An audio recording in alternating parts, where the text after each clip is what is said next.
Paul ha organizado, que es un encuentro, un diálogo entre académicos, empresarios, periodistas, con el propósito de ir delineando el futuro institucional, por lo menos hasta el 2030. Queremos iniciar este evento dándole la palabra a nuestra vicerrectora académica, Cecilia Paredes. Cecilia, por favor. Bueno, el cambio de la matriz productiva del Ecuador deberá considerar un trabajo en conjunto entre el sector público y el privado para lograr un aumento de la productividad, tomando en cuenta las ventajas de interacción fluida entre estos sectores, aunados con la colaboración de las instituciones de educación superior del país, como es la de deporte. Es importante que el cambio de la matriz productiva se enfoque en aspectos como la diversificación de la producción, logrando la inclusión de más y mejores actores. Y en este marco, que la escuela se enorgullece de iniciar con una serie de conversaciones, este sería nuestro segundo conversatorio, para que la educación superior se convierta en el soporte para la interacción pública y privada para un cambio efectivo de la matriz productiva. Y es así que le damos la bienvenida el día de hoy a esta, la Escuela Superior Politécnica del Ecuador. A hablar primero César Silva, que es politécnico, estudió aquí en la Politécnica y que ha estudiado en Chile sobre políticas públicas, ahora es funcionario de Semplade. Bienvenido, César. Y César va a dar una idea de la zona 5, Guayas, Los Ríos, Santa Elena, Bolívar. Buenos días, gracias por la invitación. Para mí es un gusto estar aquí. Como lo mencioné hace un momento, soy politécnico y para mí realmente es muy agradable poder contribuir en este caso con la universidad, poder estar aquí, hacer estos talleres, estos diálogos, ¿sí? Y poder contribuir un poco. Nosotros como Semplade de Zona 5, estábamos hablando hace un momento de lo que es cambio de matriz productiva. Nosotros tenemos una herramienta intermedia de planificación que es la agenda zonal. Esta agenda zonal comprende 3 temas básicamente, en los cuales nos enfocamos para las 5 provincias. Nosotros tenemos a Bolívar, a Los Ríos, a Guayas, sin la zona 8, que es Guayaquil, Durán y San Borondón, tenemos a Santa Elena y tenemos a Galápagos, ¿sí? Por lo tanto, la agenda zonal es un instrumento de planificación intermedia, ya que de planificación macro tenemos al plan nacional y a planificación micro o más territorial o más aterrizada están los planes de desarrollo que son en este caso los gobiernos autónomos descentralizados o los gobiernos seccionales, quienes se encargan de realizar estos planes, ¿sí? Entonces, esta agenda zonal es un punto medio en los cuales tiene que articularse, por un lado, el gobierno seccional, ¿sí? Con la planificación nacional, que es el Plan Nacional para el Buen Vivir, ¿sí? En este sentido, para la actualización de esta agenda, nosotros todavía seguimos en este caso en un proceso de actualización, esperamos tenerla ya para fines de agosto, el documento final. Nosotros hemos hecho ya algunos talleres, ¿sí? Con la ciudadanía, para los cuales nosotros tenemos con la ciudadanía organizada, se hicieron talleres provinciales, ¿sí? Aparte de estos talleres provinciales se hicieron unos talleres también de prospectiva, en los cuales se buscó determinar cuál era la visión de la zona en un periodo hacia el 2030. ¿Sí? Este taller de prospectiva, sin embargo, no tuvo una gran acogida más en el sector privado, ¿no? Sino que tuvimos mucha academia, tuvimos los gobiernos seccionales que participaron, los gobiernos sectoriales, las instituciones del sector público, ¿sí? Sectoriales, pero no tuvimos mucha acogida en este caso del sector privado, y eso es algo que nosotros estamos evidenciando fuertemente, es decir, esta desvinculación entre el sector público, entre lo que hace el sector público y cómo se articula en este sentido con el sector privado, ¿sí? Por lo tanto, en este caso, la agenda zonal, a diferencia de la agenda anterior, ¿sí? Que se hacía por ejes, en este caso ahora tiene 3 puntos principales, que son la matriz productiva o el cambio para esta matriz productiva. Hay un eje que es una reducción, en este caso, de brechas, que son las desigualdades sociales, en donde vamos a tener ahí temas de educación, salud, vivienda, ¿sí? Y un tema que es también patrimonio natural y cultural, ¿sí? Finalmente hay una gestión que es cómo articulamos y cómo llevamos a cabo estos programas o estas problemáticas, ¿sí? Cómo las resolvemos, cómo nos articulamos en el territorio, y ese es el tema de gestión del territorio. Por lo tanto, el tema que vamos a hablar hoy día es cambio de matriz productiva, que es específicamente lo que nos compete. Una caracterización de la zona, como les decía, tenemos 5 provincias, son 48 cantones, 72 parroquias rurales. Ahora se está hablando para el nuevo modo de planificación, en distritos y circuitos. La idea es aterrizar el servicio, la prestación de servicios del Estado a un territorio mucho más local, mucho más pequeño, y de esta manera ofrecer un servicio de calidad, ¿sí? Por lo tanto, hablamos también de circuitos y distritos. Tenemos una población aproximada de 2.300.000 habitantes en la zona, sin contar la zona 8, nuevamente. Una población urbana de 1.100.000, una población rural de 1.100.000 aproximadamente. Y una conformación, en este caso de la población, con un gran porcentaje de mestizos de 61% y de montubios de un 24%. En menores porcentajes tenemos afroecuatorianos con 6,4%, blancos con 4,7% e indígenas con un 2,8%. Para el cambio de la matriz productiva nosotros identificamos ciertos temas particulares y más adelante también vamos a tener unas propuestas y de qué manera tal vez podemos articularnos en este caso con la universidad. Nosotros hemos identificado en este caso cuál es esto es como una tabla de contenido básicamente, ¿no? Cuál es la población ocupada, cuál es la población plena, ¿sí? La informalidad. Pero no es solamente determinar cuál es la población ocupada, cuál es la población, en este caso, plena o subempleo, ¿no? Sino identificar realmente cuáles son los problemas, porque nosotros podemos hacer una simple caracterización en esta agenda, pero eso quedaría lo mismo que buscar en la página del sistema de información, ¿sí? Y determinar ahí cuál es la población ocupada o cuál es el subempleo. Pero la agenda va más allá, el objetivo de la agenda es determinar cuáles son los problemas, en este caso, que tienen o que se originan en el desempleo. Cuáles son los problemas, en este caso, con respecto a la población ocupada o con respecto a la PEA. Y en ese sentido, por ejemplo, con respecto a la población ocupada, nosotros vamos a ver, más adelante tenemos como detallado como uno de los problemas, que es la reducción, en este caso, de la mano de obra o de la población ocupada en el sector agropecuario, ¿sí? Y se está transfiriendo esta población ocupada hacia un sector terciario, pero de un comercio, ¿sí? El cual no hay mayor generación de valor agregado, no hay generación de valor agregado, y eso genera un problema en este caso, de que las tierras que tienen en este caso, ¿sí? Son vendidas a los grandes productores, por lo tanto se incentiva a una concentración de la tierra que ya es alta en este caso de la zona, ¿sí? Ese es el análisis que se espera llegar dentro de la agenda. En diagnósticos por actividades tenemos todo un sector agropecuario, un sector agrícola, sector acuícola, tema de silvicultura, un tema que se está dando bastante énfasis ahora en el nuevo plan 2013-2017, una actividad industrial, cómo desarrollarla, actividades mineras, las estamos también enfocando, actividades turísticas y biotecnología. Dentro de factores de producción tenemos el acceso al crédito, el acceso al agua, el acceso a riego, el equipamiento básico, estamos hablando silos, centros de acopio, los mercados y capacidad de infraestructura, como el tema de energía eléctrica, ¿sí? Accesibilidad de energía eléctrica para la producción, y movilidad y conectividad, estamos hablando de internet, acceso a banda ancha, carreteras, vías de acceso, ¿sí? Por lo tanto, para la zona nosotros tenemos que la PEA es de 854.026 personas, que representan el 14% a nivel nacional. Esta es una caracterización.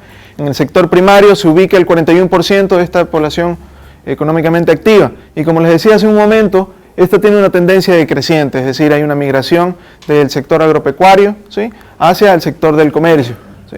El problema está, o el detalle está en que esta migración hace que los terrenos, por ejemplo, de estas pequeñas fincas, estas pequeñas parcelas, ¿sí? Sean vendidos a otros productores mucho mayores, ¿sí? Y bueno, hay un problema aquí de concentración de la tierra, como les decía, concentración de los recursos, concentración de las exportaciones, concentración de los destinos de exportación, ¿sí? Por lo tanto, el problema no es solo que se reduzca, en este caso, la población que esté dedicada a una actividad, sino otros factores que también inciden en eso. Tenemos un sector secundario, ¿sí? Que es solo de un 10,70% en la zona 5, nuevamente sin Guayaquil, Durán y San Borondón. Si nosotros incorporamos la zona 8, definitivamente este sector secundario es mucho más alto, ¿no? Pero a esto es lo que debe apuntar parte de lo que es cambio de la matriz productiva, es decir, potenciar este sector secundario, potenciar la manufactura, potenciar las industrias en la zona. Si bien es cierto, la zona 5 y la zona 8 con Guayaquil tienen una gran en este caso, cercanía o una gran conexión, ¿sí? Porque gran parte de los productos que se producen en la zona 5, ¿sí? Son traídos a la zona 8 y en los cuales son procesados, ¿sí? Por lo tanto, hay una dinámica funcional en este caso entre las dos zonas. Lo que no se busca es En este caso lo que se busca es potenciar a la zona 5, potenciar un sector industrial en la misma. ¿Sí? Tenemos la zona, por ejemplo, de Quevedo, ¿sí? Hay una gran industria alimenticia en este caso, ¿sí? Por lo tanto hay una gran industria de alimentos, de silvicultura todavía no hay tanto, ¿sí? Desarrollo más como producto primario que se exporta, ¿sí? Pero lo que se busca es eso, tratar de desarrollar esa industria, esa manufactura en la zona. Un desempleo de un 6% y de Bolívar en este caso de un 2,6%. Dentro de los factores de producción, bueno, hemos determinado que hay una alta concentración de la tierra en unidades productivas que son de 200 hectáreas y más, es decir, una unidad que tiene aproximadamente o en promedio, este grupo de unidades productivas tiene en promedio 586 hectáreas cada una, ¿sí? Cuando la concentración en unidades productivas aproximadamente menores a 3, tienen, creo que no pasan las 10 hectáreas, ¿sí? Es mucho menos. ¿Sí? Entonces se evidencia una alta concentración, una tenencia de la tierra. Hay un problema de asociatividad en este caso, ¿sí? Si bien es cierto, es un problema que hay que trabajarlo un poco más tal vez como educación, ¿sí? O programas en este caso de fomento. Hay un problema de asociatividad en las cuales, a pesar de que existen asociaciones, ¿sí? Estas no se enfocan, por ejemplo, en la compra de insumos o no se asocian para la exportación de productos, ¿sí? Son muy débiles todavía, por lo tanto hay que fortalecerlas en este sentido. Los sistemas de riego en la zona, bueno, están concentrados en cultivos como caña de azúcar, que es en la zona de Milagro, como banano, ¿sí? Pero el resto de cultivos, por ejemplo, en la zona de Bolívar, en la provincia de Bolívar, carecen de riego, ¿sí? Entonces, los sistemas están enfocados principalmente en productos permanentes, ¿sí? Como caña de azúcar y banano. Tenemos limitados centros de acopio y silos, lo cual hace que en este caso la producción, muchas veces cuando hay sobreproducción, esta no pueda aprovecharse, no pueda ser guardada, ¿sí? Hay un tema ahí también de precios, ¿sí? Que podría regularse a través de estos silos. Tenemos una baja participación de la banca pública en el crédito. La banca pública en este sentido, en el sector agropecuario, está repartido entre un 40 y 40% con la banca privada, ¿sí? Hay otro porcentaje que están cooperativas de ahorro, ¿sí? Mutualistas, pero gran parte de los créditos en este caso están destinados para microcrédito y crédito de consumo, ¿sí? Cuando debería en este caso fomentarse el crédito para actividades productivas, ¿sí? Que es uno de los temas. Faltan estudios en este caso para la utilización de suelos, hay una intensiva utilización de fertilizantes en la fumigación y urea en la producción, ¿sí?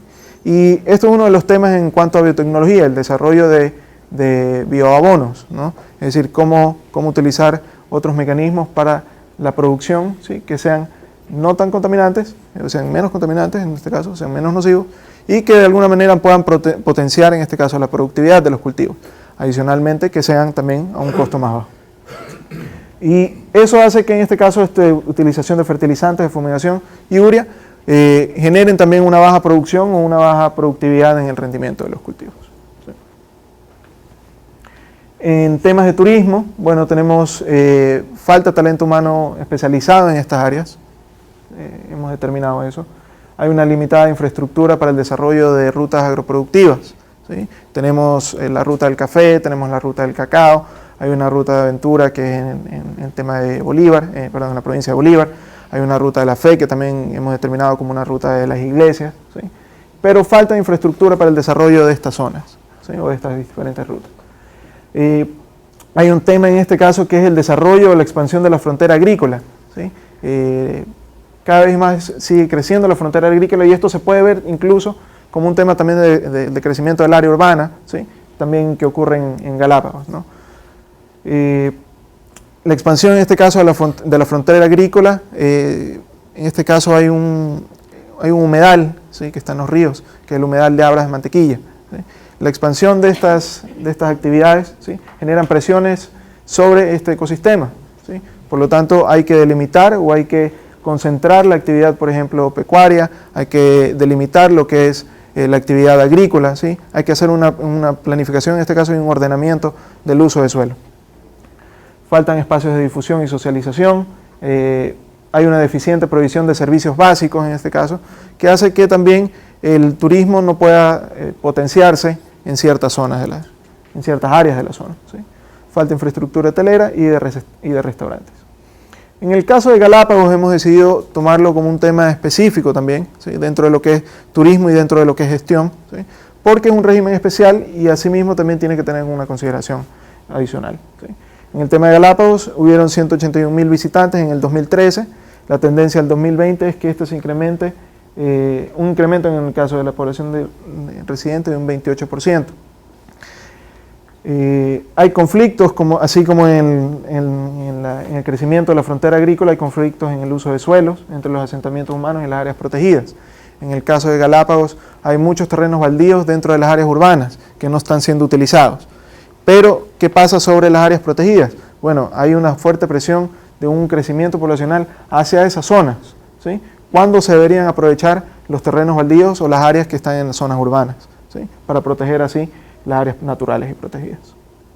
Hay un reducido también talento humano calificado para la prestación de servicios turísticos, falta infraestructura para el desarrollo también de rutas turísticas y como problemas también de infraestructura hay una carencia en servicios básicos en algunos casos, ¿sí? E introducción de especies, que es también derivado de la migración que hay, no solo residentes, sino también turística, ¿sí? Como uno de los problemas. ¿Sí? El tema de gestión de Galápagos, ¿sí? Lo hemos puesto también adicionalmente aquí, ¿sí? Y el problema con Galápagos específico es que hay una débil institucionalidad pública, ¿sí? En estos momentos estamos tratando de tener una mayor presencia en las islas para hacer un trabajo más coordinado con el sector público y en este caso con los gobiernos autónomos descentralizados. Problemas de conectividad, problemas de movilidad y conexión entre las islas hacen que estos procesos de planificación y ordenamiento también sean mucho más difíciles, un poco más complejos. Por lo tanto, es muy necesario la presencia de allá de la institución para poder organizar estos procesos. Hay una falta en este caso, no hay una definición de los roles específicos, ¿sí? Hay duplicidad en las competencias, ¿sí? Por lo tanto, las acciones que se realizan muchas veces se duplican y los efectos no son los deseados. Dentro de infraestructura, bueno, tenemos diferentes multipropósitos, Daule Peripa, tenemos el multipropósito Baba y el Daubín. Uno de estos están ya operando, el otro está en preoperación y otros están todavía ejecutándose, ¿no? Tenemos vías de primer orden que están concesionadas en tramos, ¿sí? Como en el caso hasta la T de Milagros. Esa es una de dos vías, cuatro carriles en dos direcciones, ¿no? Pero de ahí tenemos un tramo que es hasta Babahoyo, que es solo dos vías, ¿sí? Entonces, están concesionadas todavía en tramos. La idea es de que esto obviamente pase a ser vías de 4 carriles completamente, ¿no? Tenemos limitada conectividad en vías de segundo orden y tercer orden, definitivamente. Tenemos calles que son lastradas. Tenemos una deficiente oferta hotelera y restaurantes, puertos artesanales y caletas pesqueras, que es algo que se está trabajando actualmente y que es parte en este caso, del desarrollo, por ejemplo, de temas del pesquero o maricultura, que es un tema nuevo que estamos haciendo. Tenemos como cobertura, en este caso, el servicio eléctrico, 95%, pero a pesar de que es alta la cobertura en este servicio, la calidad hemos identificado que no es baja, es decir, hay cortes de energía periódicos, hay altos de voltaje, variaciones de voltaje, ¿sí? Uno de los temas, en este caso, que hemos identificado en temas de productividad de la zona, ¿sí? Nos hemos basado en estos productos principales de la zona, ¿sí? Y hemos hecho una comparación, un análisis para determinar cómo está en términos de productividad. Si bien es cierto, esta es la producción que hay de la zona y que es información que la hemos sacado del Sistema Nacional de Información, nos permite tener o identificar más o menos cómo estamos con respecto a niveles internacionales. Si bien es cierto, aquí todavía de la zona no comprende, por ejemplo, en banano, lo que se produce en la provincia del Oro, ¿sí? Pero más o menos nos da una idea de cómo estamos respecto a un mercado internacional. Y lo que podemos ver es que en el caso del banano, en este caso teníamos 48 para el 2010, sin embargo para el 2011 teníamos una producción de 42 toneladas por hectárea, es decir, bajaron los rendimientos. Sin embargo, esta productividad no solo aumenta o no ha aumentado solo porque somos más productivos, sino que ha aumentado porque ha aumentado la frontera agrícola. Entonces eso no quiere decir que efectivamente somos más intensivos dentro de las mismas hectáreas que estamos produciendo, ¿sí? Por lo tanto, aquí lo que podemos ver en general es que la productividad en muchos de estos productos, ¿sí?, es baja con respecto a mercados internacionales, ¿sí? A pesar de que nosotros somos una zona netamente productiva, ¿sí?, seguimos siendo, no somos tan productivos todavía en este caso, a mercados internacionales. Una caracterización en este caso de la zona, unas potencialidades, si nosotros tenemos, ¿seguimos? Así es. Tenemos un eje cacautero, ¿sí? Gran parte de la productividad en este caso se centra en lo que es la cuenca del río Guayas, ¿sí? Así que tenemos todo un eje cacautero cercano en el eje del río Guayas. Tenemos un eje bananero, ¿seguimos? Creo? Un eje azucarero, perdón, en el cual se ubica en esta zona que es de Milagro, principalmente, Milagro, Naranjito, Marcelino, Maridueña. ¿Sí? Tenemos otro eje que es el bananero, que nuevamente se ubica en toda la zona de la cuenca del río Guayas. ¿Okay?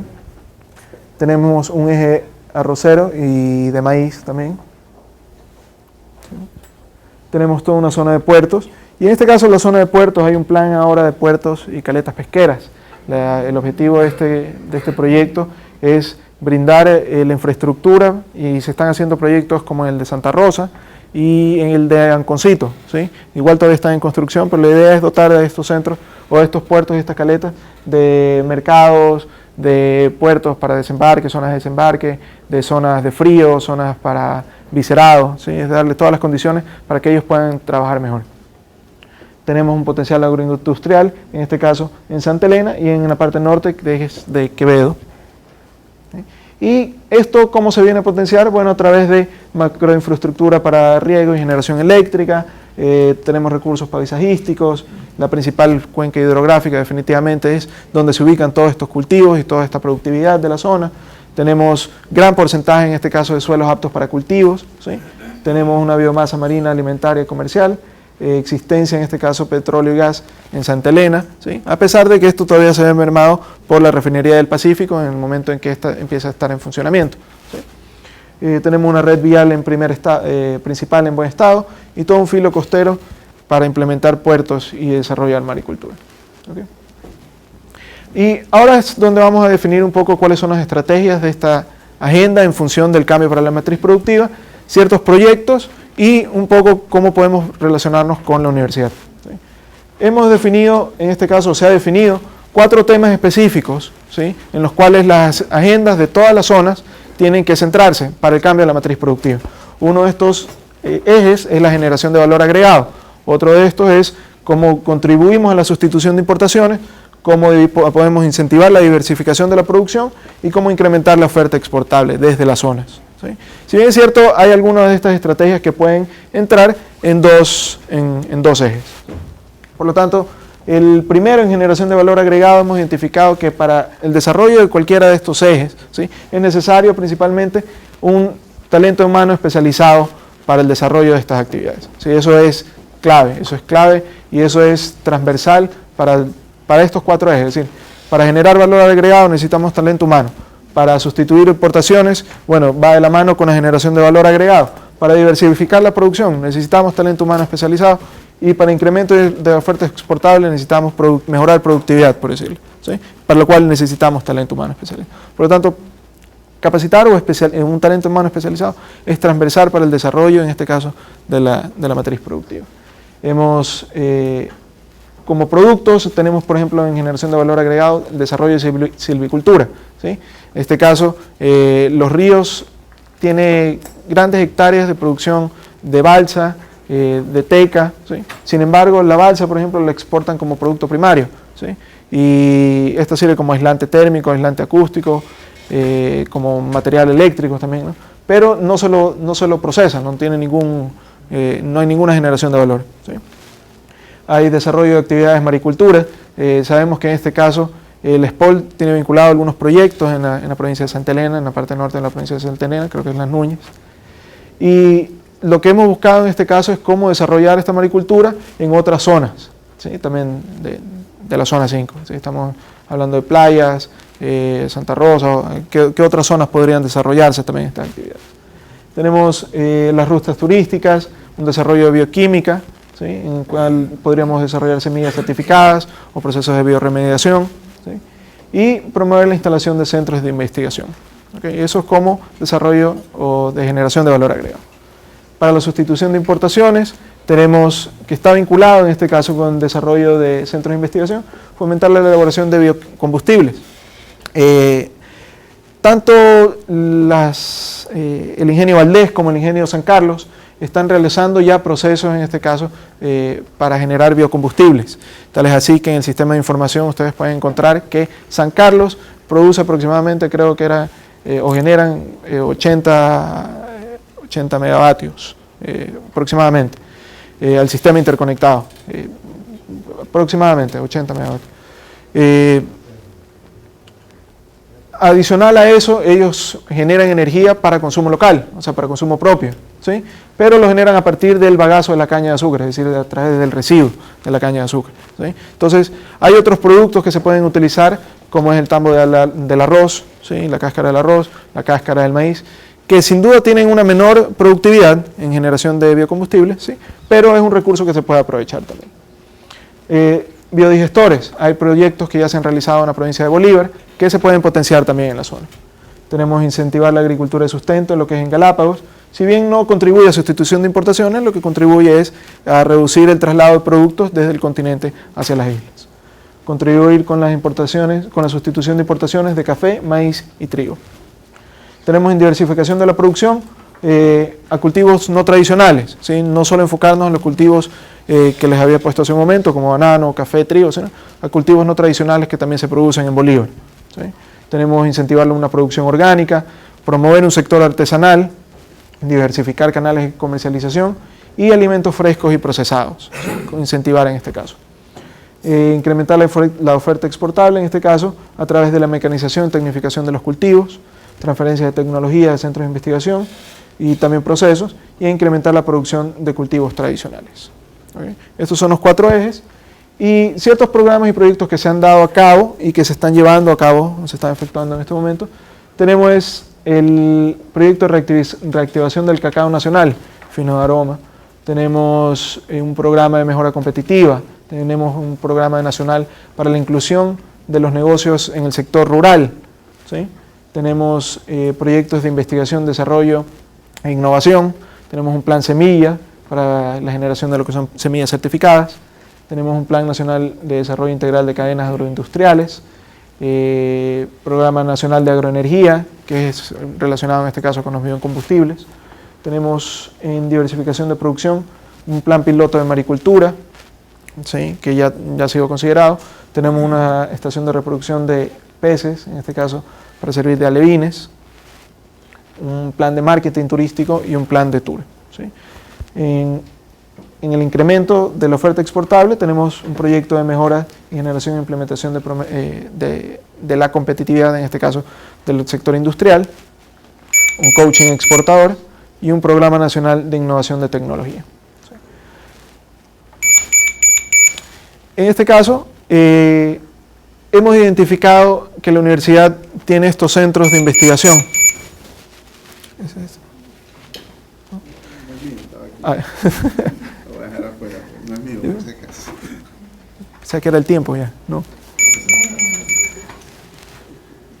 sea que era este que estaba sonando. Bueno, hemos identificado estos centros de investigación que de cierta manera tienen alguna relación con los proyectos que nosotros, o con las propuestas que nosotros estamos planteando. La idea en este caso es de tener una vinculación con la universidad a través de otros centros que nosotros también tenemos en la zona. Ayer estaba revisando, por ejemplo, el plan estratégico de la Universidad Agraria, ¿sí? La Universidad Agraria que está en Milagro, y una de las estrategias que tenía la Universidad Agraria, o uno de los objetivos específicos que tenía, era lograr una mayor vinculación con otras universidades de la zona, como la de Babahoyo, como la Universidad de Quevedo, ¿sí? En temas de investigación, en temas de desarrollo, ¿sí? Y en este sentido, lo que nosotros buscamos también a través de la universidad, en este caso del SPOL, es llegar a esa articulación con las universidades también de la zona, o con estos centros de investigación que hay en la zona, ¿sí? Por lo tanto, el SENAIM hemos identificado que tienen este proyecto o el desarrollo de las actividades de maricultura en Santa Elena, ¿sí? Hay un proceso también, un programa de desarrollo y transferencia, en este caso, de tecnología, ¿sí? En la zona, netamente relacionado con lo que estábamos hablando de maricultura. El centro de investigación, en este caso, que es el CIPAD, tiene un proyecto de investigación o de estudios, en este caso de acuíferos, y adicionalmente tiene un proyecto o dentro de sus proyectos, en este caso de rutas turísticas, tenía una que era la Ruta del Oro, ¿sí? En este caso, como les había planteado hace un momento, nosotros tenemos diversas rutas, la Ruta del Café, la Ruta del Cacao, la Ruta de la Fe, de Aventura, que de alguna manera le falta todavía desarrollarse, ¿sí? O podría llegarse a un programa similar a la Ruta del Oro que tienen planteado en este centro. En el Centro de Transferencia y Desarrollo de Tecnología hay un programa de innovación empresarial. Este programa de innovación empresarial está enfocado en una industria alimenticia y actividades de silvicultura. La industria alimenticia que nosotros tenemos en el sector de Quevedo y de silvicultura que también está ubicado en la misma zona, ¿sí? Es decir, desarrollar en este caso no solo como productos primarios, sino también productos ya generados con valor agregado, ¿sí? En el Centro de Investigaciones Biotecnológicas del Ecuador, en el CIBE, tenemos transferencia de conocimiento en el desarrollo de nuevas tecnologías y procedimientos para cultivos. ¿Aplicados en qué productos podríamos aplicarlos en este caso? Como banano o como cacao, ¿sí? Por decir uno de los casos. Y Centro de Investigación Científica y Tecnológica a través de programas de capacitaciones y programas de investigación, ¿sí? Nosotros creemos que la articulación en este sentido de la universidad podría ir en función o en relación a la universidad agraria, por poner uno de los casos, ¿no? En función de que podríamos hablar de un programa en este caso de industria alimenticia, de silvicultura, un programa de transferencia en este caso de procedimientos para la mejora de la competitividad en ciertos productos, ¿sí? Y definitivamente desarrollar uno de los ejes que es maricultura, que nosotros le estamos poniendo bastante énfasis en este caso. Como mencionaron también en la presentación hace un momento, el desarrollo, la vinculación de la matriz productiva definitivamente tiene varios actores que tienen que estar articulados. El sector privado a través de programas o de propuestas que tengan, ¿sí? Las instituciones desconcentradas a través de la prestación, en este caso, de los servicios, ¿sí? O de la inversión, en este caso, no tanto los servicios, sino la inversión en infraestructura que deban realizar. Por otro lado, tenemos a los gobiernos autónomos descentralizados, que ellos iban a prestar los servicios como servicios básicos para el desarrollo de lo que es turismo, ¿sí? Tenemos las universidades, por medio de la transferencia, en este caso, de conocimientos, ¿sí? Y tenemos el resto del mundo, en el cual hemos identificado lo que son medidas arancelarias, políticas comerciales, ¿sí? Por lo tanto, todos estos factores, o estos 5 actores claves, deben contribuir, en este caso, a lo que es el cambio de la matriz productiva.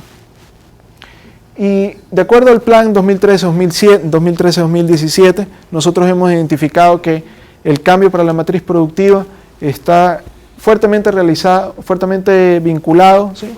con seis objetivos, ¿sí? Del plan.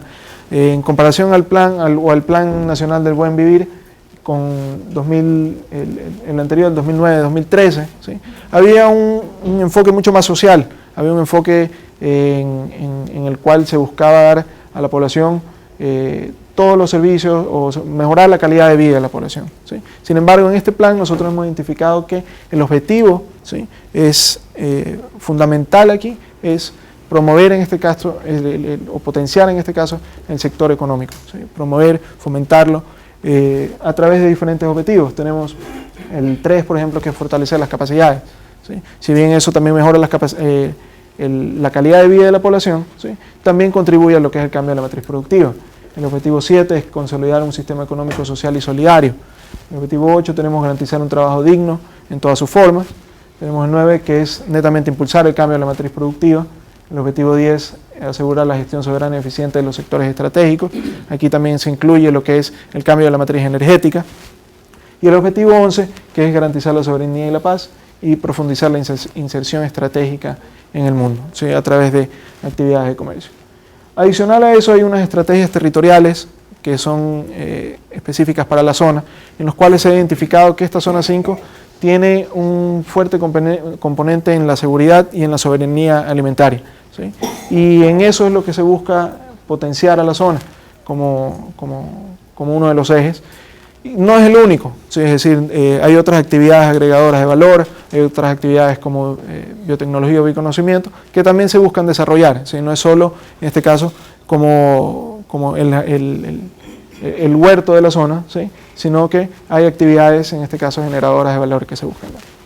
Por lo tanto, esta es una presentación de lo que es cambio de matriz productiva, de lo que cómo se actualizó la agenda de la zona 5, cómo se vincula en este caso con el Plan Nacional para el Buen Vivir, cuáles son las estrategias que nosotros hemos planteado desde SEMPLADES, ¿sí? Con algunos programas y proyectos, y cómo creemos que puede vincularse en este caso con la universidad a través de los programas que ella actualmente tiene, ¿sí? Lo que esperamos en este caso es llegar a algún tipo de intercambio, de transferencia, ¿sí? Con los centros que ya actualmente están en la zona, ¿sí? En este caso a través del SENAIM, en este caso a través de la Universidad Agraria, ¿sí? O la Universidad de Milagro.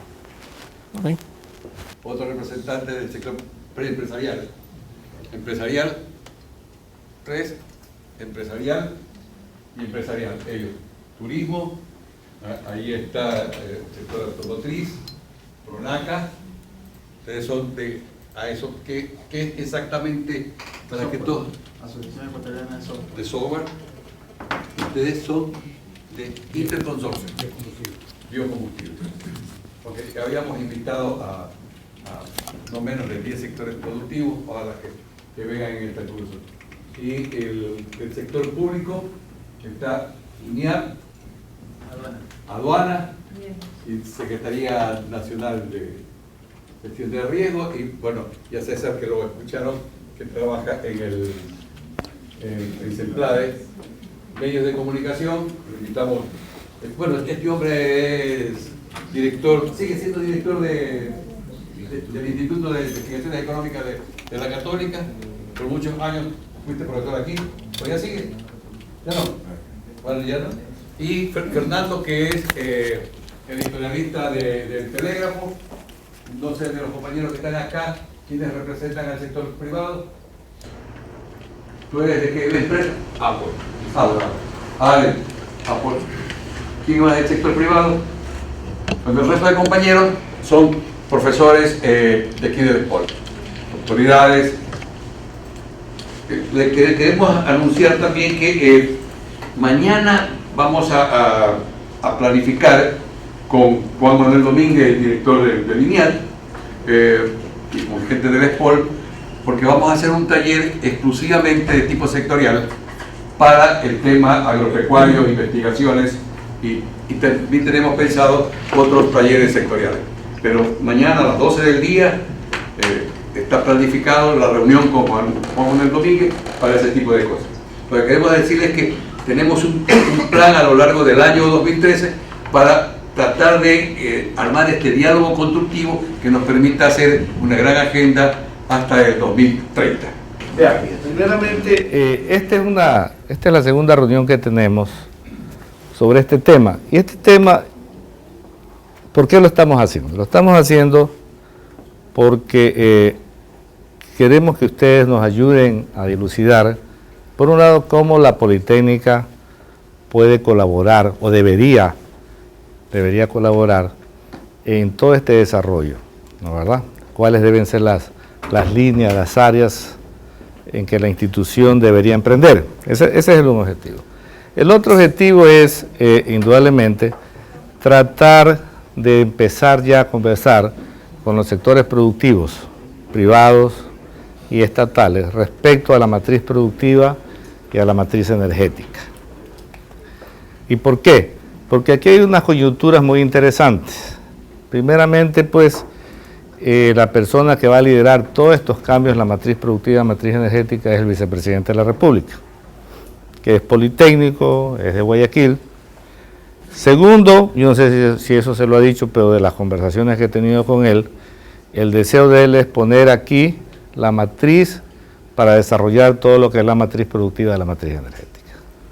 Tercero, que esta matriz productiva tiene grandes macroproyectos que indudablemente involucran un desarrollo productivo, involucran talento humano, involucran reentrenamiento de gente, por ejemplo, siderúrgica, astilleros y toda una serie de macroproyectos que son muy importantes para el litoral. Entonces, ¿qué es lo que nosotros pretendemos? Bueno, también de actuar como facilitadores y entre el sector productivo, el gobierno, para trabajar en todo lo que son las estrategias de todos estos proyectos. Por poner algún caso, astilleros, que es lo que uno de los planteamientos, habría que ver si somos competitivos con los astilleros de Corea, con los astilleros de Japón, con los astilleros de Brasil, o tenemos un nicho de mercado diferente. Es decir, las estrategias que tenemos o que el gobierno tiene que emprender en el futuro para el desarrollo de todos estos macroproyectos. Esto quiere decir de que tenemos que apoyar y tratar de ayudar en los planteamientos estratégicos globales para todo este gran cambio en la matriz de producción. Y la matriz energética igual. Estamos hablando, por ejemplo, de incentivar las cocinas de inducción eléctrica, ¿no verdad? Las cocinas de inducción eléctrica para dentro de este cambio de matriz energética. Pero para nosotros poner cocinas de inducción eléctrica, indudablemente tenemos que tener una red de distribución eléctrica bastante sólida. ¿Existe o no existe la red de distribución eléctrica bastante sólida? Sabemos, se dice que el petróleo se va a acabar, pero si ustedes empiezan a leer toda la información a nivel mundial, eso de que el petróleo se va a acabar es un mito. Tenemos los esquemas de fracturación hidráulica, tenemos los esquemas de sensores que nos permiten ver petróleo a más de 4.000 metros y más vale lo que se prevé es que en los próximos años el petróleo se va a incrementar en el mundo. Se prevé que a menos que haya un control de otra índole, pero desde el punto de vista tecnológico, que los valores de venta del petróleo en el año 2025 van a estar entre 50 a 70 dólares, y se prevé que Estados Unidos va a ser exportador de petróleo y gas. ¿Cómo se combina todo eso? Entonces aquí hay mucho más que hablar en todos estos temas. Y ahí es donde nosotros, como instituciones de educación superior, y ustedes el sector productivo, y ustedes los periodistas, entran en un esquema de desarrollo nacional. Y eso es lo que queremos. Entonces, vamos a seguir conversando, vamos a seguir dialogando. Estamos programando con la vicepresidencia un día, no sabemos cuándo todavía, un día en que va a haber una presentación global del vicepresidente y una reunión de trabajo con todo el sector productivo del vicepresidente para discutir estas temáticas. Es decir, este es un tema que recién empieza, es un tema que tiene mucha continuidad. Entonces, esa es una de las razones básicas y principales por las cuales estamos haciendo pues todo este tipo de reuniones, ¿no? Es decir, yo creo que es el momento en que Guayaquil, que el litoral se embarque en este tema y vea y colabore de diversas formas en todo este cambio de la matriz productiva y todo este cambio de la matriz energética que se está planteando. Y dentro de eso, indudablemente, pues la Politécnica, como siempre, quiere estar involucrada en diversos sentidos. Entonces yo les voy a hacer una pequeña historia de la Politécnica, porque para que algunos de ustedes pues puedan entender quiénes somos. La Politécnica en la actualidad es una de las 13 universidades que se encuentra en categoría A, ¿ya? Con la particularidad de que es la única de la costa, una sola. Las otras 12 son de la sierra, todas, del área andina. Entonces, claro, la primera pregunta es ¿por qué? ¿No, verdad? Que no la voy a contestar, por supuesto. Pero sí voy a tratar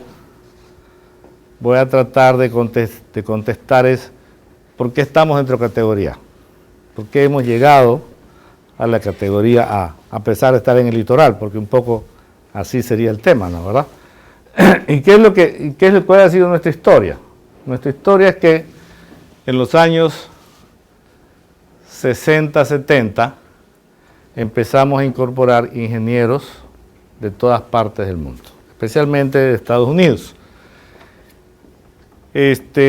Tuvimos un programa muy exitoso con Estados Unidos que se llamaba LASPAO, Latin American Scholarship Program of American Universities, donde en total pues yo creo que se graduaron unos 80 profesores de la Politécnica en las mejores universidades americanas. Y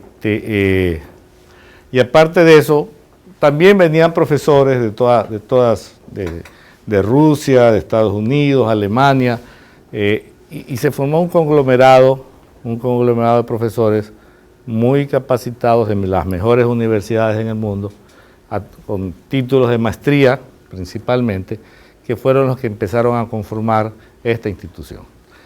¿Ya? Pase la siguiente. Y claro, este grupo de profesores con diversas vivencias estableció el profesor a tiempo completo de 40 horas a la semana. Concepto que nosotros lo tenemos hace 50 años aproximadamente. Y concepto que recién en el 2010 se estableció en la Universidad Ecuatoriana y que todavía algunas universidades están tratando de adaptarse. Nosotros eso ya lo tenemos hace 50 años. Y claro, para poder tener profesores de calidad de las mejores universidades a tiempo completo, era necesario tener salarios competitivos con el sector productivo. Es decir, que el muchacho que venía vea en la formación, vea un futuro profesional, que vea que puede crecer, que va a tener un sueldo con el cual pueda vivir dignamente, ¿no? Entonces, el tema de fijar sueldos competitivos. Pasemos a la... Entonces, ¿cuáles eran los elementos para hacer todo esto? Indudablemente, tener recursos económicos adecuados para ofrecer sueldos competitivos, garantizar esta carrera salarial, y el otro concepto es tener la autonomía para hacerlo. Tener la autonomía para poder decirle a un muchacho joven, fórmate y te doy un nombramiento a tiempo completo, ¿no, verdad?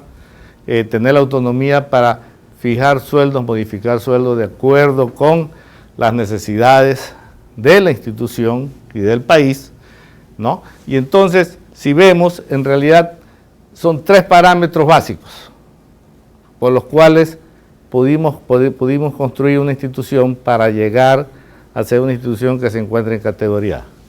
Concentración de talento humano avanzado, recursos económicos y autonomía académica. Autonomía académica de gestión y financiera. ¿Esto para qué nos sirvió?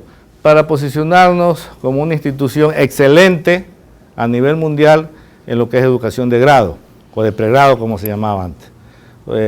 Nuestros ingenieros que se forman en esta institución, usted los pone en cualquier parte del mundo y tienen categoría. No podemos decir lo mismo en posgrado, no podemos decir lo mismo en investigación, que esa es la fase a donde debemos ir, ¿no, verdad? Y para tener, regresas al anterior, y para tener una universidad de clase mundial en lo que es investigación, es necesario exactamente los 3 parámetros, exactamente los mismos. Lamentablemente, con todas las reglamentaciones, todas las regulaciones, hemos perdido capacidad de recursos humanos, hemos perdido autonomía, ¿no, verdad? Y indudablemente eso implica pérdida de concentración de talento humano. Entonces, esa es la encrucijada que tienen las instituciones públicas, básicamente las universidades públicas, y que tenemos pues en nosotros como una universidad en el litoral. Si esto no se da, después de 10 años, las mejores universidades en el país van a ser las privadas, las universidades privadas responsables. Eso ténganlo con seguridad, porque la verdad es que a menos que busquemos alternativas para tener esto, vamos a tener problemas de calidad, vamos a tener problemas de falta de decisiones oportunas para llegar a ser una universidad de alta calidad en lo que es investigación, que ya son otras cosas a nivel mundial, ¿no? Entonces, ese es donde estamos ahora. Sí. En lo que se respecta a infraestructura, también nosotros en los años 70, con este talento humano que teníamos, desarrollamos este campus, el proyecto Bidespol 2, ¿no, verdad? Que fue un proyecto que traspasó pues algunas presidencias. Roldós, Hurtado, Flores Cordero, Borges apoyaron, y en realidad empezó pues con el general Guillermo Rodríguez Lara, que fue el que nos dictó el decreto para expropiación de toda esta área, ¿no?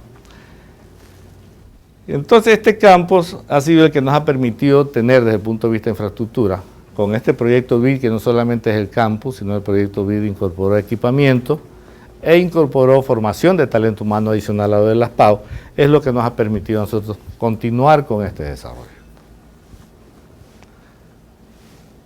En los 90, nosotros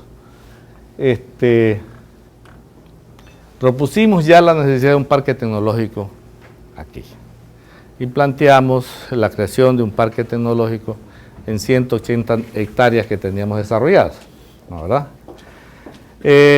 Con un modelo de desarrollo regional con base al conocimiento.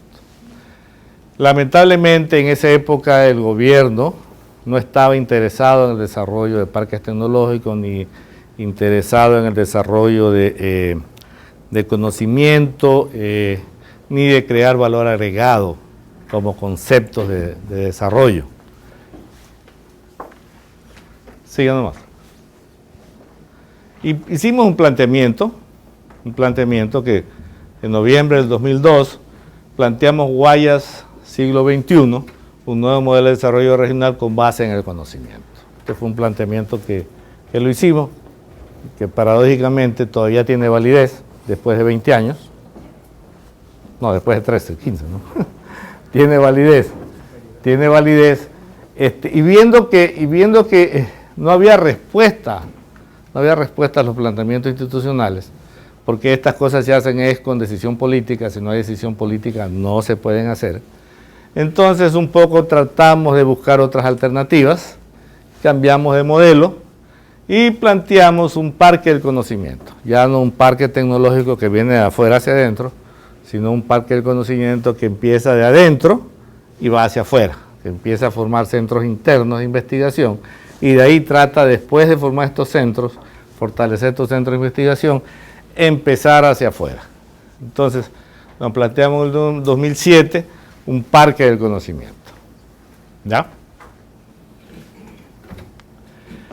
¿Y qué es lo que estamos planteando en la actualidad? En la actualidad, pues, tenemos, primero, convertir a la SPOL en una universidad de investigación de excelencia. Y para esto, pues, ya nuestro planteamiento es concentración de talento humano, recursos financieros y autonomía académica de gestión y financiera. Ese es el planteamiento. Docencia de grado y posgrado, desarrollo integral de Ecuador, investigación de calidad, que son las dos partes. La una, la docencia, y la otra es investigación. Y para eso necesitamos necesariamente tener este manejo. Segundo, el desarrollo de una zona especial de desarrollo económico. ¿Ya? Entonces, queremos coger este parque de conocimiento, queremos coger el concepto de parque tecnológico y aprovechar que el gobierno ahora tiene pues mecanismos para zonas especiales de desarrollo económico, convertir esa zona en una sede, ¿no, verdad? ¿Cómo lo está haciendo Yachay? Porque ya Yachay lo está haciendo en Ibarra. Entonces, ¿qué es lo que nosotros le decimos al gobierno? Vea, Yachay está bien, pero Yachay está en Ibarra, no está en el litoral. Entonces, así como Yachay está en Ibarra, que va a servir al área andina, entonces que la SPOL se convierta en el polo de desarrollo tecnológico del litoral, a través de una sede, de una zona especial de desarrollo económico. ¿Ok? Los elementos son pues el campo Gustavo Galindo que tenemos, articulación de los centros de investigación y la creación de esta zona especial de desarrollo económico. ¿No? ¿Cuáles son las condiciones?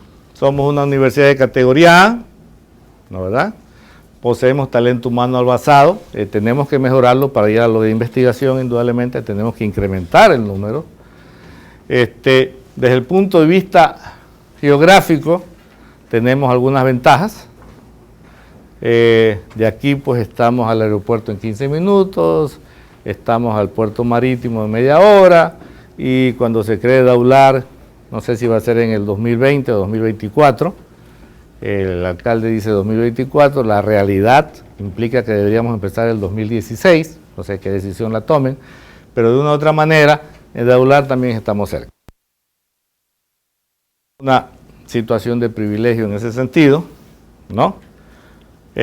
Tenemos el deseo de trabajar en transferencia y desagregación tecnológica y tenemos un grupo de centros de investigación que en buena parte se desarrollaron con un programa con Bélgica de 10 años de mejoramiento de la capacidad de investigación de la Politécnica, ¿no? Entonces esas son nuestras condiciones para poder hacer, ¿no? Y queremos pues liderar esto y que esto sea pues el polo en el litoral, no solamente Guayaquil, sino en el litoral.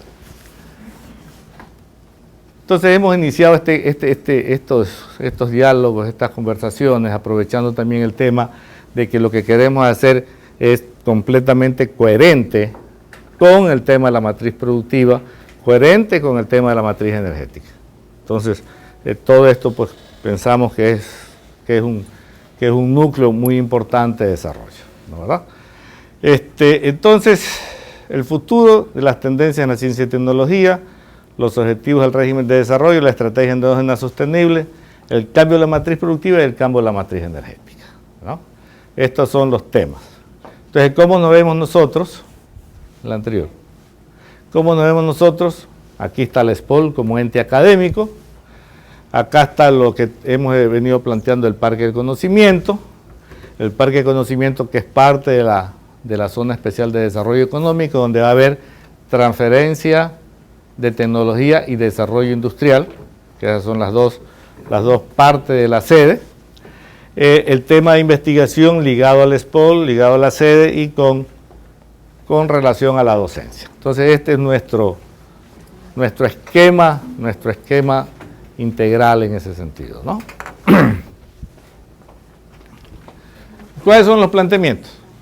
Primero, que nos apliquen las mismas reglas de juego que se aplican en Yachay.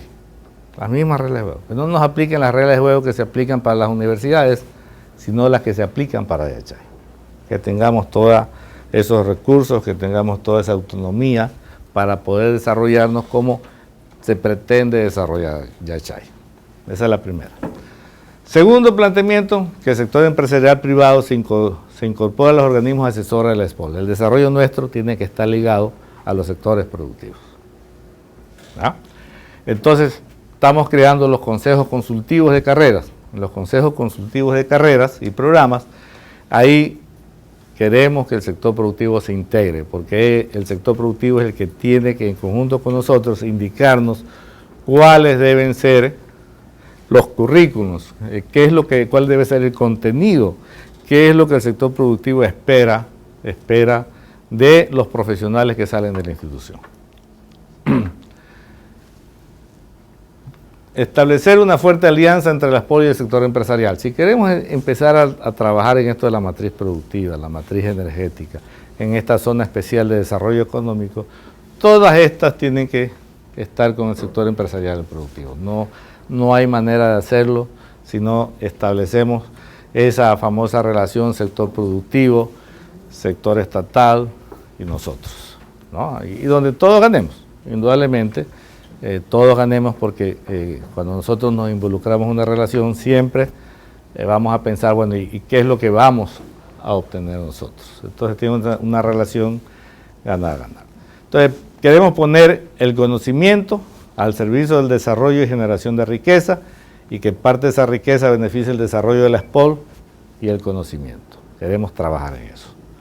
Y el cuarto es tratar de concientizar al periodismo, ¿no, verdad?, a la prensa, que le dé más importancia al tema de talento humano, que le dé más importancia al tema de lo que sucede en docencia, de lo que sucede en investigación, transferencia tecnológica. Si hay algo que en este país el gobierno ha venido haciendo en estos últimos años es darle una importancia a lo que es la educación, a lo que es la investigación, ¿no? Ha venido hablando, ha venido metiéndole fondos y todo eso. Y yo creo que esto y lo que hacemos las universidades debe verse reflejado también en la prensa de una manera positiva y no solamente los problemas que hay, que se cerraron las universidades y que los estudiantes en el ingreso ingresaron tantos de tantos, sino en realidad qué es lo que se está haciendo, qué es lo que estamos haciendo en toda esta temática. Entonces, ahí queremos crear pues una relación también con la prensa y quizás tener seminarios y otros temas para crear esta cultura de que en un país que quiera ir hacia un desarrollo, el tema del talento humano, el tema de la investigación son extremadamente importantes, que lo que se ponga en educación, que lo que se ponga en investigación no es un gasto, es una inversión, y es una inversión a mediano plazo, ¿no? Bueno, esto es más o menos lo que yo les quería plantear respecto a la reunión, respecto a lo que la institución requiere, ¿no? Ahora sí. Lo último que decía Sergio, queremos agradecer, invitamos a varios periodistas, enviamos a los directores de los diarios, oiga, envíen a un reportero para que cubran esto. Hemos invitado a editorialistas. La vez pasada invitamos a 3 periodistas que tienen alguna presencia importante en los 3 grandes canales de televisión privados. Fue una lástima. No vinieron, ni siquiera nos contestaron. Pero esta vez por lo menos tenemos de CN3 que me ha pedido a Carlos y a Fernando que vino del Telegram. Pero seguiremos persistiendo, vamos a hacer nuevas reuniones y creo que trataremos de que vengan y siempre haremos estos planteamientos para buscar estas alianzas estratégicas. Bueno, ahora sí, Paola Herrera. Bueno, muchas gracias por la oportunidad para presentar este tema, desarrollo industrial o cambio de la matriz productiva en el Ecuador. En realidad esto surge por un trabajo que hice hace un poco más de 2 años ya, un primer estudio que se hizo en Ecuador, que lo hizo el SPOL, para el Ministerio Coordinador de la Producción, sobre el tema de sustitución estratégica de importaciones para el Ecuador. Un estudio que inició con una idea de la sustitución tradicional, digámoslo así, pero que en su marcha nos fue llevando a cosas interesantes y algunas de ellas voy a tratar de explicar ahora, los resultados de ese estudio con una visión también un poco más amplia hacia el tema que se está hablando ahora, que es la matriz productiva, un concepto además muy ecuatoriano, matriz productiva, cuando en realidad, bueno, de lo que se habla es de desarrollo industrial, ¿no? Como antecedentes, lo que vimos cuando revisábamos lo que ha pasado con este tema en la región, Latinoamérica en sí mismo ha sido una constante búsqueda de modelos, de proyectos de desarrollo nacionales, ¿sí? Y eso hemos ido transitando un camino que va pues del modelo primario exportador, el modelo de industrialización basado en sustitución de importaciones, el modelo neoliberal y unos puntos que lo pongo aquí porque estamos transitando nuevamente hacia nuevas cosas, ¿no? Y yo creo que es importante a veces entender este proceso para saber por qué estamos donde estamos y hacia dónde podríamos transitar. También quería apuntar este tema porque es algo que lo considero todavía vigente aquí, una crisis del pensamiento económico en Latinoamérica, ¿no? Una crisis que tuvo su momento, que floreció en algún momento con pensadores económicos de la región, principalmente Prebisch en la década del 60, 70, que propusieron cosas que después se desmantelaron y se tomaron otro rumbo, pero yo creo que todavía la región no ha dado una respuesta concreta sobre propuestas de desarrollo económico como lo tienen otras regiones también, y ahí un poco un llamado más bien a los economistas para pensar en esto, ¿no? Y teorizar y estudiar el caso latinoamericano en particular, que creo que tiene algunas particularidades interesantes también. Siguiente. 2 resultados evidentes y 2 consecuencias de esta historia en Latinoamérica, ¿no? 2 resultados: subdesarrollo caracterizado por esta relación dual centro-periferia, que ya la voy a explicar en detalle en dónde se origina y por qué estamos aquí en este tema, ¿no? Esta relación centro-periferia, digamos, esta divergencia entre un sector industrial central y un sector periférico, agrícola, minero, que se desarrolla justamente en periferias, ¿no? Y estas relaciones que implica este modelo de relación centro-periferia. Además, como resultado, una heterogeneidad estructural muy importante en el sector industrial de la región, ¿no? Es evidente, por ejemplo, los sectores industriales que se han logrado desarrollar en Latinoamérica, muchos de ellos no se complementan con los mismos de la región. Es decir, la región de alguna manera no ha aprovechado sus ideas de integración y esas cosas para su propio desarrollo industrial. Muchas complementariedades más bien las encontramos justamente con Estados Unidos y con Europa. Entonces, eso ha generado justamente que el desarrollo industrial existente en la región, que ya vamos a analizar qué características tiene adicionales, pero es de heterogénea en general. Y el Ecuador también considero que es de heterogénea por unos datos que ya los voy a mostrar ya mismo. 2 consecuencias que sí son bien conocidas y analizadas profundamente. la alta inequidad en la distribución de los ingresos en la región. La región siempre estamos en el promedio mundial con el indicador Gini por encima, entonces eso nos da una idea de este punto de aquí. Y otro más que no se discute mucho, pero que lo considero que es muy importante,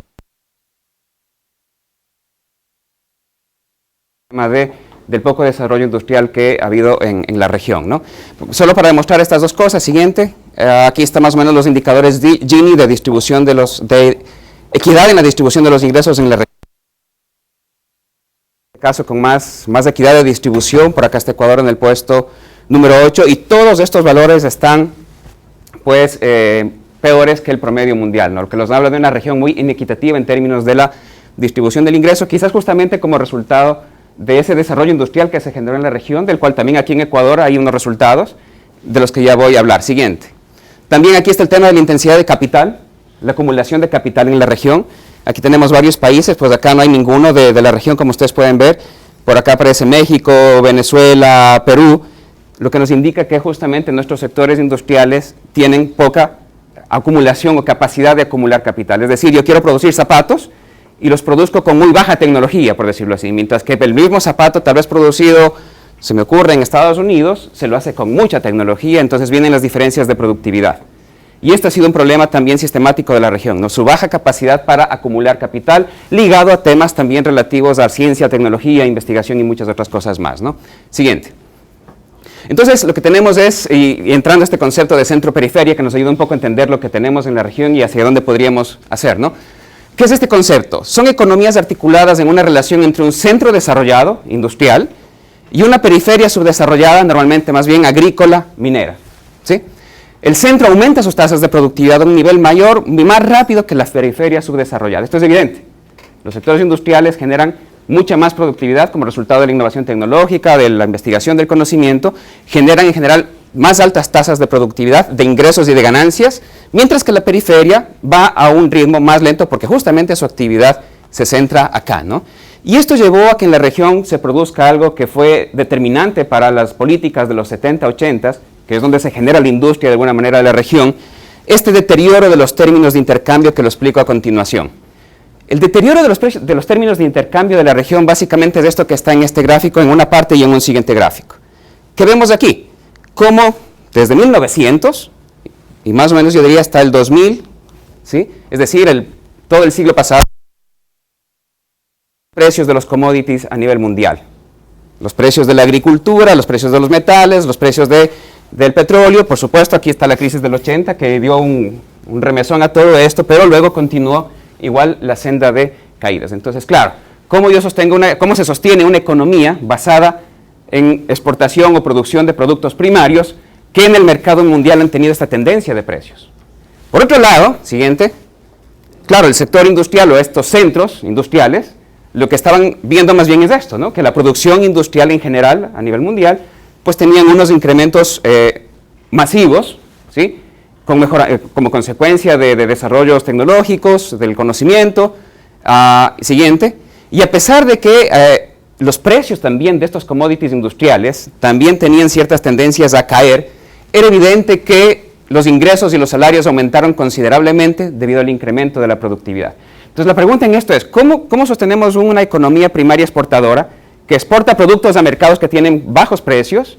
Y por otro lado, tenemos países como Ecuador con desarrollos urbanos que comienzan a demandar productos que no se producen aquí y que tenemos que importarlos, y esas importaciones, por el contrario, tienen otro precio que va o se mantiene o baja, pero no necesariamente tiene una caída similar a la que tienen los commodities. Y ahí es que han venido todas las crisis, digamos así, de Latinoamérica en sus economías, ¿no? Estas fuertes presiones sobre sus sectores externos, de cómo sostener una economía que exporta algo que tiene mucho menos valor de lo que está tratando de importar, ¿sí? Que son todos los productos que no producimos y que son demandados más bien en los centros urbanos que se han desarrollado aquí en la región también. Siguiente. Entonces tenemos esto que se llama justamente el deterioro continuo de los términos de intercambio de los bienes primarios de la región. Aquí tenía unas cifras que las logré ubicar, tomando como referencia 100 en 1880, es decir, si yo exportaba 100 en productos primarios, compraba un equivalente de 100 de productos industriales en el año de 1880. Para el año de 1947 esto cambió a 68, es decir, yo exporto 100 y ahora solo puedo comprar un valor equivalente de 68 en productos industrializados para seguir manejando la economía, ¿no? Para el año 51 esto ya estaba en 1985 ya estaba en 51 y esto ha seguido cayendo. Entonces la pregunta es la inviabilidad justamente de economías primarias que ponía altas presiones sobre el sector externo de las economías periféricas con consecuencias, bueno, de varios tipos, inflacionarias, devaluación, limitaciones para importar, pobreza, que hasta ahora las tenemos. Ustedes han visto en los últimos años las grandes presiones que tiene el sector externo, que incluso han implicado restricciones para importar, no podemos importar celulares o grandes problemas derivados de esto, ¿no? En su momento la respuesta que dio la región a esto, y digamos una respuesta bastante desarrollada en la región, justamente de esta línea de pensamiento económico que en algún momento se desarrolló acá, fue el modelo endógeno de industrialización por sustitución de importaciones, ¿sí? El famoso estructuralismo cepalino. En la región se crearon instituciones para ello, para sostener este modelo, se lo propuso y digámoslo así, fue lo que permitió tener de alguna manera las industrias que nacieron en la región. Obviamente esto también tuvo sus problemas, tanto en lo teórico como en lo práctico. Finalmente la región decide por un tercer paso que es hacia la apertura y el desarrollo más bien de sus exportaciones de ultramar y abriendo las economías en general para plantear un distinto modelo de desarrollo industrial, ¿no? ¿Qué es lo que ha pasado finalmente? Pero en algunos países se construyen finalmente estos centros y mantuvieron sus periferias. Caso Brasil, por ejemplo, construye centros importantes de desarrollo industrial y estamos viendo lo que está sucediendo ya con este caso, ¿no? Algunos otros desarrollaron pequeños centros y complejas periferias. Caso centroamericano, por ejemplo, se podría un poco clasificar tal vez en esta categoría de aquí. Y tal vez también tenemos el caso de Ecuador, que lo he puesto un poco aparte para explicar, ¿no? Algunas economías, como la ecuatoriana, creamos centros. Sí, creamos algunos centros, creamos industrias aquí en el Ecuador en algún momento como resultado de estas políticas anteriores, ¿no? Nacen industrias como la textil, nacen industrias como la automotriz, la farmacéutica mismo acá en la costa, ¿sí? Nacen algunas de estas industrias, pero continuamos construyendo dependencias de la actividad económica de las periferias, ¿sí? Esto se continuó. Y de alguna manera es que ahí tenemos este gran interrogante de, bueno, eso es lo que tenemos y hacia dónde nos permite llegar el haber construido este desarrollo industrial aquí en el Ecuador, ¿no? Con dependencia todavía de los productos primarios, a pesar de ello con ciertos centros que han hecho ciertas cosas y que esperamos ahora ponerlos en una proyección más hacia adelante, ¿no? Siguiente. Bueno, de lo que hablamos en realidad de cambio de matriz productiva es un tema de desarrollo industrial que la teoría económica lo ha venido abordando desde hace mucho tiempo y está claro el modelo también. El modelo que ha sido propuesto para este cambio de matriz productiva, este desarrollo industrial, un modelo endógeno, industrialización dirigida básicamente por el Estado, que por cierto no es algo tampoco necesariamente inventado acá. Ya la teoría económica había abordado ampliamente esto desde hace muchos años, hay varios famosos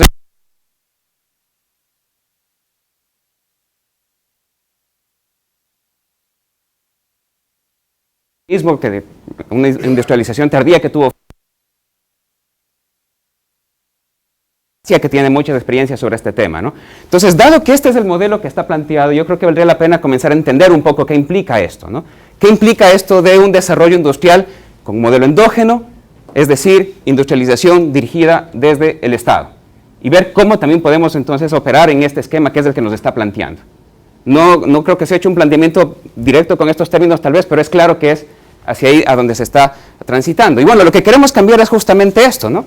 Veamos un poco la estructura de lo que tenemos en el Ecuador. Aquí tenemos los PIB por sectores económicos del año 2011. Este es el PIB total de... Claro, aparentemente nosotros tendríamos que el sector manufacturero es en este momento el que contribuye mayormente al país y efectivamente es cierto. O sea, ya podría...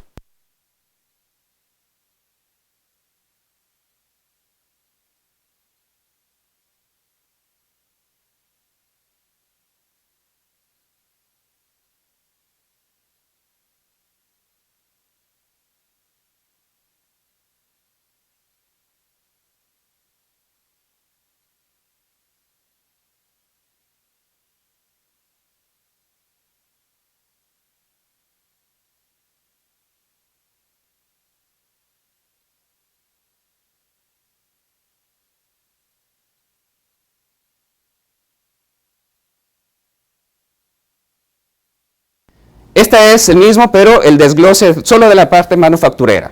Tenemos elaboración de productos alimenticios, bebidas, químicos de caucho y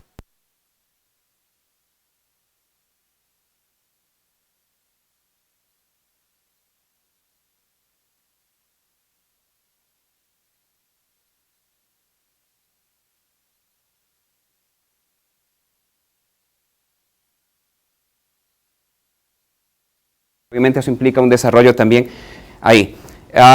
Y lo que vemos obviamente aquí es que no hay industrias que sean de base tecnológica importante o de, digámoslo así, de alta tecnología, ¿no? En general son industrias de tecnología, yo diría más bien baja o media, ¿sí?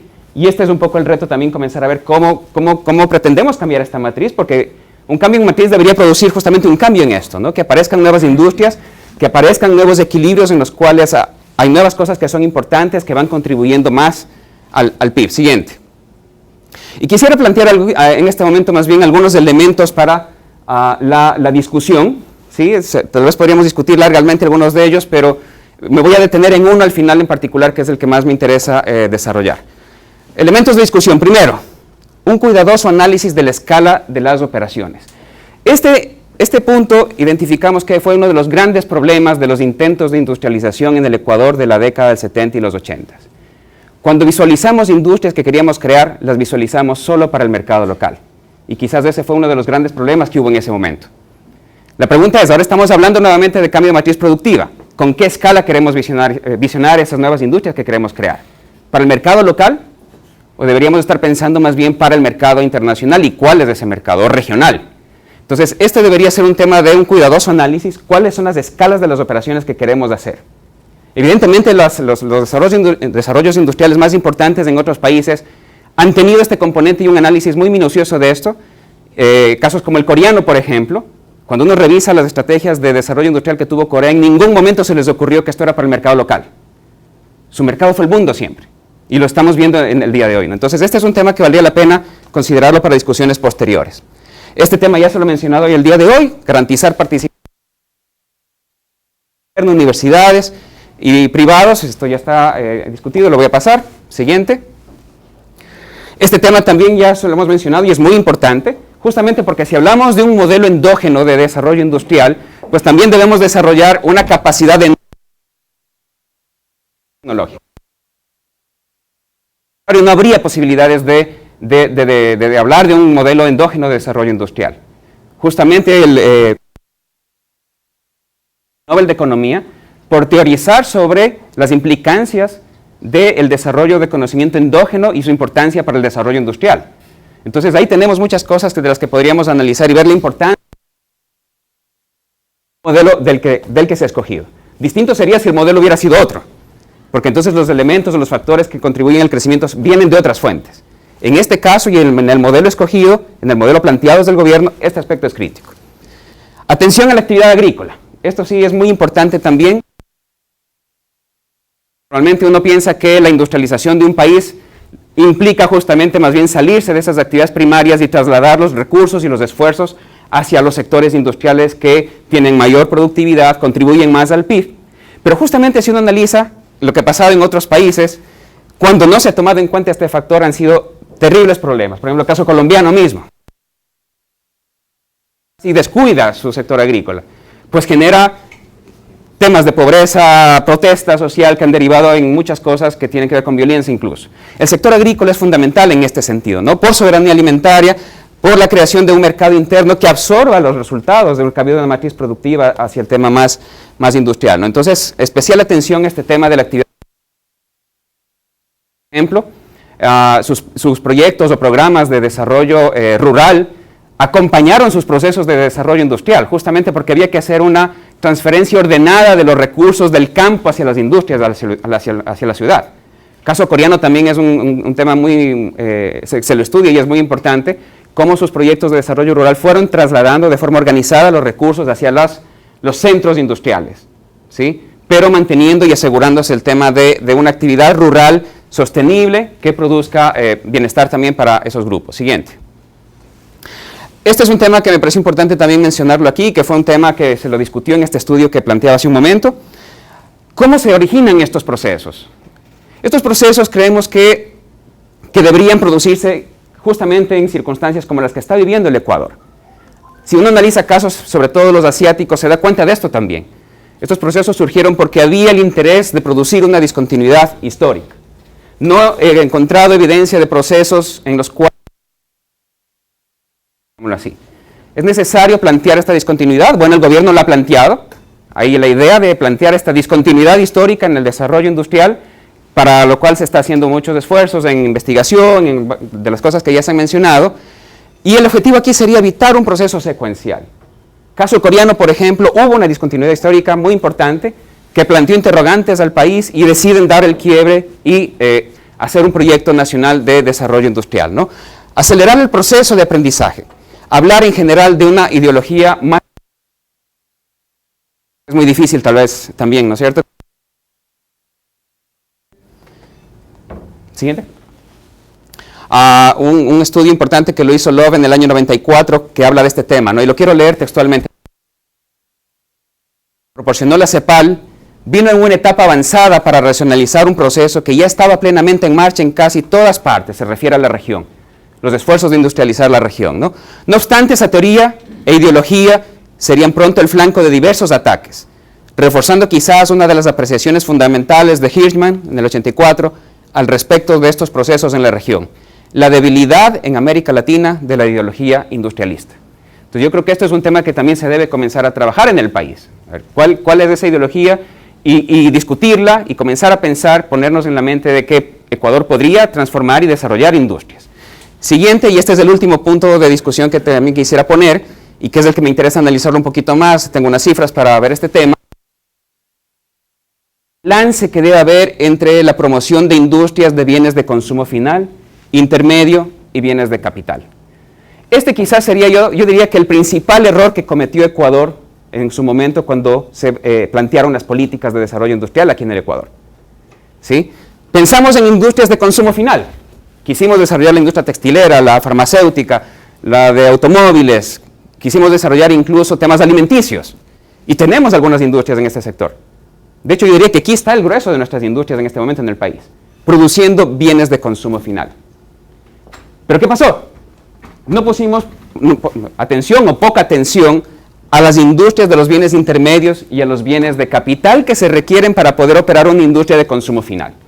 Incluso a veces con mis estudiantes conversamos de este tema o discutimos, se les plantea a ellos la idea, a ver, digan, hagan un emprendimiento, propongan algo, y claro, inmediatamente se proyectan hacia un bien de consumo final. Quiero producir algo que lo voy a vender en tal mercado al consumidor final.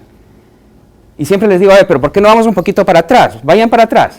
Hay la posibilidad de hacer industrias con bienes intermedios y bienes de capital que no existen en el país. Y analicemos algunos casos para que ustedes se den cuenta del gran desbalance que tiene Ecuador en este momento. ¿Sí? Y eso sería interesante que, por ejemplo, ahora que se habla de ya de tener la refinería u otros sectores, evidentemente eso nos da y nos abre la posibilidad de que podamos desarrollar industrias de bienes intermedios o bienes de capital, que son los que en este momento estarían faltando como la pieza clave que faltaría en la estructura que hemos creado aquí en el Ecuador. Siguiente. Mire, por ejemplo, aquí tengo el caso del sector de hilados, tejidos y confecciones. Básicamente esta es las matrices de insumo-producto y realicé un comparativo de Ecuador con dos competidores que se los escogió de la siguiente manera.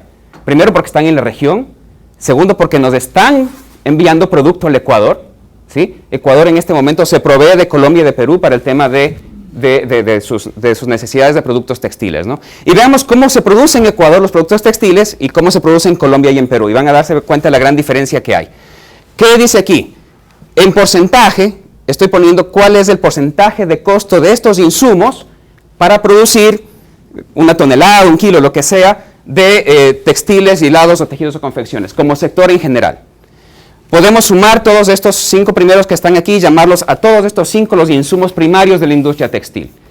Para Ecuador, para producir, digámoslo así, una tonelada de textiles, el costo de adquirir estos bienes que están aquí, o el peso del costo de esos bienes, es del 1.74%.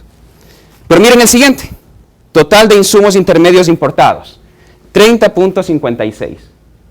Total de bienes de insumos intermedios domésticos, 67.71% de este 100%. Solo sumamos estos 3 de aquí, por favor, porque estos 3 suman el 100%. Pero miren la diferencia con el caso colombiano, con el caso peruano. ¿Dónde está la mayor diferencia ahí que ustedes puedan ver? Justamente en los insumos intermedios importados. Y claro, porque uno ve la industria textil ecuatoriana, ¿sí? Y a veces hay muchos análisis que se han hecho y uno ve una industria con tecnología, interesante. Los encadenamientos para atrás uno no ve nada. Lo que ve es una industria que importa todos sus insumos, básicamente. ¿Y los importa de dónde? Colombia o de Perú o de Estados Unidos, Argentina, países que por el contrario su carga de importaciones para producir o tener una industria o sostener la industria son siempre más bajos. Si hay algo que encontré cuando hacía este análisis en 30 sectores que lo hicimos en ese momento para el ministerio, fue que siempre el Ecuador tenía un, digámoslo así, no encadenamiento de sus industrias existentes cuando veíamos para atrás. Y la mayoría de los insumos son importados, justamente por la falta de esa industria de insumos intermedios o bienes de capital, que es, yo diría que donde más se debería apuntar en el tema de la matriz productiva. Vamos a analizar un par de sectores más. Aquí está el de textiles, siguiente. Caso cacao, por ejemplo, me parece interesante hacer la comparación con Argentina, porque aunque no lo crean, Argentina en este momento nos está vendiendo más productos elaborados de cacao que los que nosotros mismos producimos. ¿Sí? Con Arcor, exactamente. Entonces, esto es como Argentina y esto es como Ecuador produce estos productos elaborados de cacao. Miren cuánto le representa en su costo a Argentina el producto importado. ¿Y cuál creen que es este producto importado? El cacao de Ecuador. ¿Sí? Para ellos, importar cacao de Ecuador, digámoslo así, en su costo de producción es apenas del 4.40%. Ellos están agregando definitivamente bienes de capital de forma importante, ¿sí? Y bienes de consumo primario importante. Es decir, para la industria cacaotera de Argentina o de elaborados de cacao de Argentina, el elemento más crítico, digamos, en su producción de cacao no es el cacao. Obviamente le debe dar algún nivel de calidad y de sabor y algunas cosas, pero en su costo y en la forma... Entonces la pregunta es, a ver, ¿cómo podemos competir con ese esquema en el cual un país que no produce cacao, resulta que ha agregado tecnología al elaborado de cacao y puede producir de una forma más eficiente que el mismo Ecuador? Y encontramos otra vez que el problema es cuando vamos en esas industrias hacia atrás. ¿Dónde está, por ejemplo, el azúcar refinada para producir elaborados de cacao de alta calidad? Y ahí encontramos posibilidades de decir, a ver, ¿qué industrias podemos comenzar a conectar para hacer estos encadenamientos que creo que son críticos al Ecuador? Vamos a analizar un caso más. Bueno, aquí está el caso del calzado. Siguiente. Quisiera detenerme en el de... siguiente, uno más. Uno más. Aquí. Piezas y accesorios para vehículos. Sí, otra de las industrias.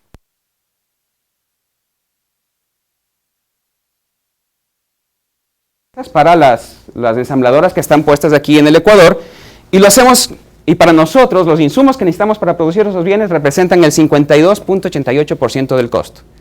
Cuando países como Estados Unidos, en este caso estoy comparando con USA porque es de ahí donde estamos trayendo estas piezas, ellos apenas se proveen el 12.23% de productos importados. Ya se ha hablado aquí de la siderúrgica, ya se ha hablado de otras cosas, entonces nuevamente el tema es cómo comienzo a conectar estas cosas. ¿Siderúrgica para qué? Tenemos este...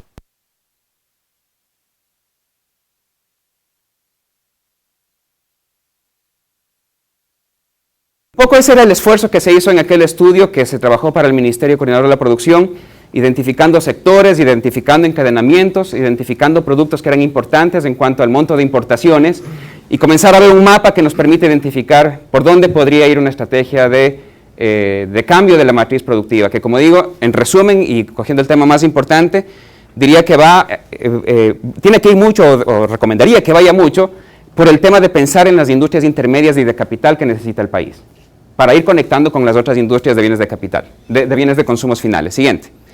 Bueno, ¿con qué recursos contamos? Para hacer todo esto, obviamente, se requieren recursos económicos. Y si ustedes observaron en el primer gráfico que mostré de los precios de los commodities que tienen una caída en el último siglo prácticamente, no sé si se fijaron, pero al final también comienza a haber una recuperación. Y es esa recuperación justamente la que quizás nos está brindando en este momento los recursos económicos para hacerlo. Hay que tomar nota de eso. Segunda cosa, tenemos recursos naturales, tenemos recursos ambientales importantes aquí en el país. Estamos construyendo nuevas bases de capital humano con todo el tema de las becas y lo que se ha hablado aquí de la... ¿Qué industrias podrían ser claves para el mundo? Sobre esta hipótesis que planteo de que no podemos pensar un cambio de matriz productiva solo para el mercado local. Yo creo que sería un gran error que se cometería en ese momento cuando lo vemos solamente hacia adentro, ¿no? Hay temas de pobreza, hay temas de cambio climático, hay temas de seguridad alimentaria, hay temas de energía, hay temas de materiales, temas de medio ambiente que creo que son los que deberían darnos pautas para pensar en estas industrias que deberíamos comenzar a desarrollar. Bien, eso es todo. Muchas gracias. Así que pudiéramos iniciar un poco una reflexión a partir de lo que ha planteado Paul, hasta que llegue el doctor Cañar. Él hace su presentación y luego entramos a, como teníamos planificado, un diálogo. No, el modelo de CEPAL, de sustitución de importaciones y por tanto de industrialización de los países, si hacemos un análisis de costo-beneficio, en realidad es un beneficio, ¿no, verdad? Entonces todavía estaría vigente ese tipo de modelo. ¿Hasta qué punto nosotros podemos pensar de que es perfectamente posible seguirlo, tratando de evitar algunos problemas que se han dado en el trayecto? De hecho, también yo diría que hoy en día es también muy limitado hablar solo de eso. Yo creo que hay que hablar ya también de otras cosas más que sustitución de importaciones solamente para producir un cambio industrial. Entonces, también yo diría, hay elementos, este análisis del centro periferia, relaciones, complementariedad que hay que hacer, el tema del desarrollo tecnológico, innovación, pero por sí sola la sustitución de importaciones, entendida como un tema arancelario o pararancelario, si es un tema de comercio exterior, yo diría que es muy limitado también. De lo que habría que hablar en realidad es de un desarrollo industrial en el cual tomamos en cuenta algunas de estas cosas que no son necesariamente las que está tomando en cuenta el mundo. El mundo se ha desarrollado, el mundo capitalista, digámoslo así, se desarrolla más a partir de una visión de apertura de las economías de los mercados. Acá tenemos un planteamiento endógeno y por eso es que yo decía también es una oportunidad para que los economistas comencemos también a teorizar sobre este tema, ver cómo se está dando este desarrollo, cómo podría darse en la región un desarrollo industrial que permita finalmente avanzar, ¿no?, en el tema. Sí puedo, Sí, tengo otra inquietud. ¿tienes otra inquietud? Ya más centrada en lo mío. Yo decía de que si vamos al sector de la construcción naval, no necesariamente el negocio sea construir buques, sino desguazar buques para sacar el acero como materia prima.